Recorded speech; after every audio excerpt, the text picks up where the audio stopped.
Уроците по начална военна подготовка акцентират върху армейските традиции и практически знания и умения, но освен това кабинетът притежава единствената по рода си музейна изложба, посветена на началното военно обучение в българските училища.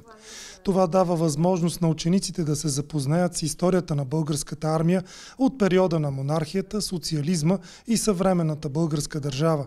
Изключително любопитно е как част от експонатите са били съхранени до наши дни. Когато разкривахме материалите, които са в това над 100 годишно училище в избените помещения, видяхме кутия за патрони, в която бяха опаковани пачки с патрони Манлихер. Точно с тези документи оказа се, че по време на войната амбалажната хартия, която стандартно е за опаковане на пачките, е била дефицит и в крайна сметка са използвали излезли вече от употреба канцеларски материали, включително има и заповед за награждаване от генерал.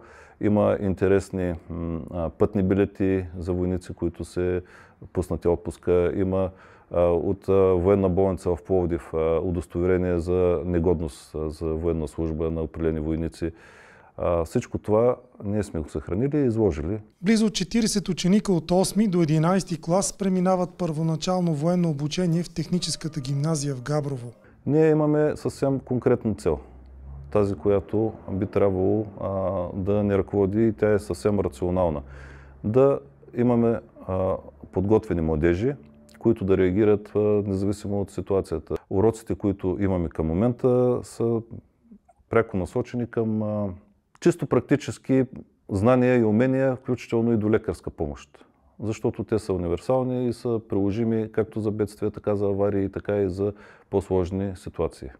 Допират до военната история и практическите уроци по строева подготовка, ориентиране, оцеляване и оказване на медицинска помощ са не само полезни, но и приобщават младежите към професията на военнослужещите.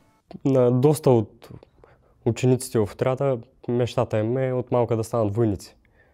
Това е главният фактор. Тук в отряда се научаваме на дълг, чест, дисциплина, отговорност. Специално аз като заместник командир на отряда имам по-голяма отговорност. Мисля след като завърша тук да кандидатствам в Търново. Все още не съм решил коя паралелка, но мисля да продължа да се занимавам с военно дело. Истинска чест е за мен да нося такава униформа, така да кажа, мислила съм наистина да продължа, но все още не съм избрала къде, защото България има доста различни възможности, къде може да се влезе за учение.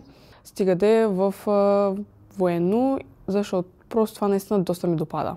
Предстои и възстановяване на стрелбището за въздушно оръжие, което се намира в бомбоубежището на училището.